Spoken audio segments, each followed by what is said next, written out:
Hola, soy Víctor Fowler Calzada y conmigo tengo a un invitado especial. José Ernesto, ¿con qué me sorprende? Bueno, hoy quería hablarte de la civilización y la barbarie. Es un tema clásico de la historia latinoamericana. Estoy pensando, vamos a suponer, desde Domingo Faustino Sarmiento hasta el presente, pasando por la elaboración o la reelaboración que de eso hizo Martí. Pero entonces, ¿cómo lo conectamos con el pensamiento de Fidel Castro? Es que ese es un tema al que Fidel va a volver recurrentemente en su pensamiento, sobre todo en los años 90, en los años 2000, a raíz de los síntomas, primero de la magnitud de la crisis ecológica a la que estábamos llegando, y segundo, los síntomas cada vez más evidentes de la crisis del modelo civilizatorio capitalista, que es un modelo que se sustenta esencialmente en una concepción eurocéntrica y occidentalista del desarrollo, que incluso bebe de toda esta vieja relación entre civilización y barbarie, que está incluso en los griegos, y que en cierta forma pasa al pensamiento europeo y está en la base de todo el proyecto colonizador y neocolonizador con el cual se sojuzgó durante mucho tiempo y se sojuzga todavía a las naciones sometidas. Entonces Fidel va en el año 2005 frente a un nutrido grupo de intelectuales de todo el mundo a volver sobre este problema, que no era nuevo en su pensamiento, que ya él lo había tocado, y va a desarrollar un grupo de nociones que son muy interesantes y que van a enriquecer mucho. Yo creo que a la hora de rastrear la evolución del pensamiento de Fidel es muy interesante cómo él vuelve progresivamente sobre los problemas y los va complejizando y profundizando en la medida en que sus propias reflexiones y la propia evolución de la historia, la realidad, le van dando más matices y más elementos para incorporar en su concepción del tema. Tú mencionaste ecologismo y cuando uno piensa en la trayectoria del tipo de líder que Fidel fue, en la posición que tuvo Cuba dentro del contexto mundial mientras este pensamiento se iba complejizando, uno con este ecologismo también, fíjate que estoy diciendo también, tú hablaste del modelo capitalista, pero también estoy pensando en guerras armamentistas, otra tensión que corre en paralelo a la preocupación ecologista y que es la manifestación transparente de lo que es idea de barbarie. ¿Cómo ves esto tú? En el contexto en el que Fidel pronuncia este discurso, en el que Fidel va a volver sobre este tema, que es en el año 2005, va a ser un momento donde se está viviendo en el mundo una escalada exponencial de la agresividad imperialista de los Estados Unidos, sobre todo después del año 2001 con las Torres Gemelas y todo lo que representó la supuesta llamada guerra contra el terrorismo. Y es un momento también donde, paralelo a toda esta escalada de agresividad que va a tener tanto el agravamiento de las medidas contra Cuba, contra otros países progresistas, y la agresión a Irak, a Afganistán, va a tener también el hecho de que en Latinoamérica se estaba dando una configuración política muy específica y que va a permitir pensar, va a darle, digamos, visos de posibilidad a la construcción de un nuevo modelo o una nueva forma de relación en un continente que además era en muchos sentidos la vanguardia política del mundo subdesarrollado, lo es todavía, y de donde podía emerger, yo creo que esa era la convicción de Fidel, la convicción de Chávez, podía emerger una forma nueva de relación de las antiguas colonias y las antiguas identidades sometidas con las antiguas metrópolis, las antiguas identidades opresoras. Cuando tú dices una configuración específica, estás hablando de gobiernos de orientación entre izquierdista y popular, democrático populares. Sí. De la manera en la que lo estás planteando, que señalas que eso hubiese permitido, haría posible la construcción de un polo de resistencia, a fin de cuentas, frente a la barbarie, quiere decir que construirían espacios primigenios potenciales para una nueva apuesta de civilización. Exactamente. Ahora, ¿en qué contexto es que tuvo lugar esta reunión? O sea, ¿qué reunión fue? Fue un encuentro que se convocó en los meses finales del año 2005, aquí en La Habana, donde vinieron decenas de intelectuales de la vanguardia intelectual progresista de todo el mundo. Fue un encuentro que sesionó durante varios días y Fidel asistió a la sesión de clausura y fue donde, digamos, desarrolló, porque ni siquiera es un discurso que él trajera escrito, fueron un grupo de reflexiones que él fue banando sobre el problema de la civilización y que contienen claves importantes, creo yo, para entender la concepción fidelista de un mundo mejor, de un mundo diferente, que se basaba en la construcción de relaciones internacionales diferentes y de relaciones incluso entre sociedad y naturaleza diferentes. De ahí que la idea fuese, porque el encuentro tuvo un nombre, o sea, la idea fuese diálogo de civilizaciones. Diálogo de civilizaciones, exactamente. Ya, estoy pensando porque no muchos años antes se había convertido en un libro. Bestseller, sí. Sí, un bestseller, lo que es algo que es absolutamente lo contrario, que es el libro de Huntington, de Samuel Huntington. Choque de O sea, civilizaciones. el choque de civilización. Exacto. Y entonces la propuesta de Fidel es absolutamente opuesta, es la de un mundo de cooperación. Claro. A mí siempre me ha fascinado, desde que yo vi ese encuentro del año 2005, la idea de que es un político de larga data, como figura líder de un proceso revolucionario. En ese punto, hacia el final de su carrera política presencial, activa, habla de diálogo de civilizaciones. Está hablando de una cuestión de carácter global, está hablando de una cuestión en la cual se decide el destino de la humanidad, casi que una confluencia de historia humana para llegar a este lugar donde la salida de los conflictos del hombre es el diálogo de civilizaciones. Pero yo pensaba que, aunque no de esta forma, desde los comienzos hay en Fidel algo de esa convicción de que los procesos revolucionarios construyen entornos civilizatorios nuevos, porque son construcciones de una nueva cultura. ¿Cómo ves eso tú? Oh, el propio hecho de apelar o de, digamos, iniciar un proceso de construcción del socialismo implica la negación de un determinado orden civilizatorio, que era el hegemónico además en el mundo contemporáneo. Yo creo que lo interesante es que Fidel, aún después del derrumbe del campo socialista, sigue abordando esos temas, pero ya llevándolo a un nivel antropológico. O sea, ya no se trata solo de que haya dos proyectos civilizatorios contrapuestos. Es que hay uno de los proyectos civilizatorios que es antagónico con la continuidad de la vida en el planeta. Es que hay uno que es civilizatorio. Sí, hay uno que es la prehistoria, como decía Marx, Exacto. y hay otro que es la posible entrada a la historia. Exactamente.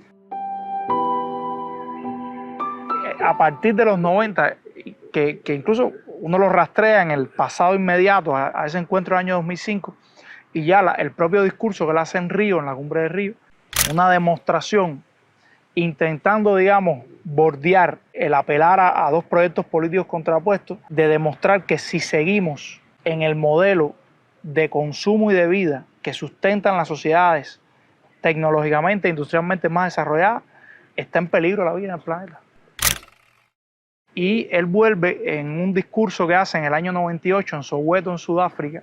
Él aborda varias problemáticas y una de las que aborda es la crítica al modelo de desarrollo occidental, que es un modelo de desarrollo basado sobre todo en la técnica y que ha descuidado lo humano.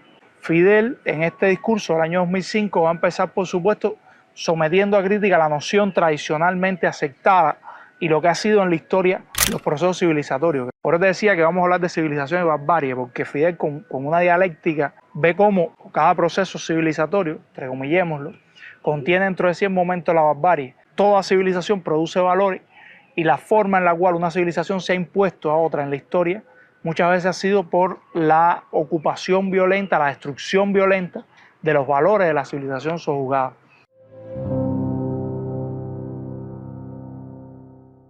Él hace todo un recorrido de los procesos de conquista que se enmascararon bajo la forma de procesos civilizatorios. Habla mucho de la conquista de América, como el tener la superioridad técnica en una cuestión puntual, que era la de las armas, llevó a que los españoles destruyeran culturas que eran muy superiores civilizatoriamente a ellos en muchos aspectos. Todo el proceso que enmascara el despojo violento de Occidente sobre los pueblos sometidos ha sido un proceso en esencia de barbarie y de destrucción, y en nombre de la civilización se trajeron millones de mujeres y hombres de esclavos a este continente para sustentar el proceso de acumulación capitalista. Entonces Fidel, que aunque no lo menciona, yo estoy seguro está todo el tiempo dialogando críticamente con el libro de Huntington que tú mencionabas, visto desde el punto de vista del pensamiento, es una noción hasta vulgar de la historia, porque habla de determinados, digamos, constructos socioculturales atravesados por la religión como eje central y que viven en un proceso permanente de confrontación entre ellos. O sea, la guerra no es consecuencia de la rapiña capitalista, sino que es inevitable. Es teológico-cultural. Exacto. Donde además hay uno de los bandos en conflicto, porque los bandos son esencialmente dos, que entonces encarna no solo lo anticivilizatorio, porque para la manera de concebir, en algún momento mencionamos como una broma, antes de llegar aquí salió el nombre de Fukuyama. Y entonces pensábamos en que, bueno, en ese modelo lo anticivilizatorio lo anticivilizacional estaría en el mundo, en el antiguo mundo soviético, ¿no? Pero en el de Huntington, que pone esto entre civilizaciones de larga duración, o sea, de un lado Occidente, del otro lado el Medio Oriente y algunos Orientes, la guerra es entre lo primitivo, entre comillas, y lo moderno. Lo moderno y lo civilizado. Y lo civilizado. Entonces la civilización está siempre del lado de lo moderno. De lo moderno, exacto. Y siempre le es negada a lo que se asume como primitivo. Por eso Fidel, que tenía una visión del mundo mucho más refinada y con una capacidad de apreciación mucho mayor que la de estos ideólogos de pago, por llamarlo de alguna forma, va a ser un defensor de la idea de un diálogo de civilización. Primero porque la guerra no es una esencia antropológica del hombre. La guerra es resultado de una determinada configuración y evolución de las sociedades humanas. Pero ese proceso de guerra lleva a la destrucción y la pérdida de muchos de los valores que las sociedades han ido creando. Por eso Fidel habla de la noción de diálogo de civilización, o sea, no la superposición violenta de un sistema de valores sobre otro, sino la yuxtaposición como parte de un proceso de enriquecimiento colectivo de los valores que la humanidad ha construido. Lo que pasa es que él está consciente de que no todos los valores que la humanidad construye son positivos. Las civilizaciones construyen valores positivos, valores perdurables, valores que son esencias que enriquecen a la especie, pero también tienen valores donde se perpetúan lacras como el esclavismo, como la marginación. Entonces, por eso Fidel se pregunta, ¿pero qué valores son los que vamos a defender, son los que vamos a divulgar? Y recuerda siempre la frase de Martí, patria es humanidad. O sea, ¿qué valores? Bueno, los valores, los mejores valores de la humanidad, los valores más plenos del humanismo, los valores más plenos de la virtud, los valores más plenos de la ética. Es importante señalar que para Fidel la ética revolucionaria era un elemento central en la construcción de un orden o una lógica diferente. Esta concepción humanística de la civilización que se contrapone a esta civilización tecnocrática, a esta civilización desalmada, que incluso pone el ejemplo de cómo la supuestamente moderna y civilizada Europa fue, sin embargo, donde se gestaron dos guerras mundiales. La patria de Hegel, la patria de Kant, fue, sin embargo, donde se concretaron los campos de exterminio, donde se concretó la supremacía racial. Esas contradicciones que son el resultado de una civilización las esencias que más valoran no son precisamente las esencias que más valen. Lo que uno no puede nunca olvidar es que en este discurso y en general alrededor de este tema, Fidel habla como un sujeto de un antiguo mundo que fue colonial y luego neocolonial. Exacto. O sea, siempre está ahí como una sombra en el discurso. Esa es su herida, porque eso no se cura. Eso vuelve a salir una y otra vez, pero es su fuerza, porque desde ahí es que él articula y produce la ansiedad, el deseo de ese mundo nuevo, de esa posibilidad nueva de civilización. No, él sabe que la gran batalla que estamos dando por una nueva noción de civilización tiene que ver con superar las lacras que heredamos del subdesarrollo, que heredamos del coloniaje, estas relaciones torcidas en las cuales estaba incluso en el discurso del 98, en Soweto, que él le decía, ustedes producen el algodón y sin embargo importan costosos trajes y costosas ropas. Estas relaciones torcidas en las que solo somos proveedores de materias primas.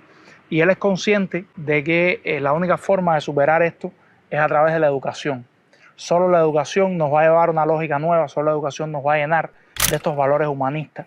Solo la educación va a formar un sujeto consciente que asuma la lucha como un proceso de superación de esas relaciones o de transformación de esas relaciones por unas relaciones nuevas, pero además un sujeto que entienda el grado de armamentos, las relaciones para sustentar las cuales se han apertrechado tanto las élites del poder, implican un riesgo profundo para el peligro de la vida del planeta de continuar con esta lógica de contraposición, de enfrentamiento. Incluso esto es algo que él va a volver mucho en etapas posteriores de su pensamiento, y es emblemático en ese sentido el breve mensaje que él le dedica a los economistas en el año 2010, donde él los invita a pensar qué sociedad, qué economía podemos construir después de una guerra, que en el contexto del mundo actual una guerra entre potencias va a ser necesariamente una guerra nuclear. Y la única forma de superar esta relación depredatoria y torcida con la naturaleza, que estamos matando la vida, estamos depredando el planeta, imponiéndole ritmos de consumo absurdos a las sociedades más desarrolladas, la única forma de transformar esas lógicas es con la educación y con la creación de una cultura, de una forma de relación nueva. Quería apuntar dos elementos finales que me parecen centrales. Uno es la confianza que tenía Fidel en la tecnología. O sea, la tecnología, él estaba consciente de que era usada como una herramienta para la enajenación y el sometimiento, pero él veía en el desarrollo de la tecnología, él veía en las posibilidades de comunicación herramientas también emancipatorias y de conexión de las personas y los pueblos al margen de, digamos, los circuitos establecidos por el gran capital, por los intereses hegemónicos.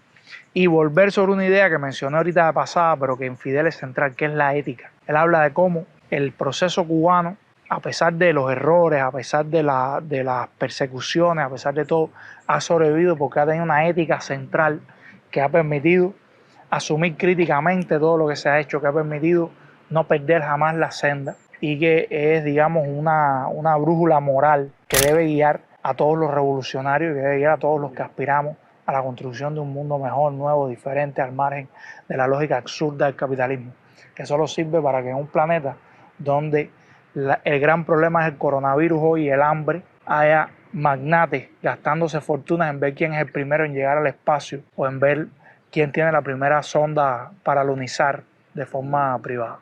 Esa ética de la que hablas, en el contexto de un diálogo de civilizaciones propuesta desde un país como Cuba, con su historia, es una ética en la cual se combina un profundo anticolonialismo, el antiimperialismo, la vocación de igualdad, el latinoamericanismo, el tercermundismo, todo eso junto, unido, en función de arribar a la posibilidad de civilización nueva. O sea, que está marcada ética y conciencia, porque eso solo es ética a partir de un sujeto consciente. Claro.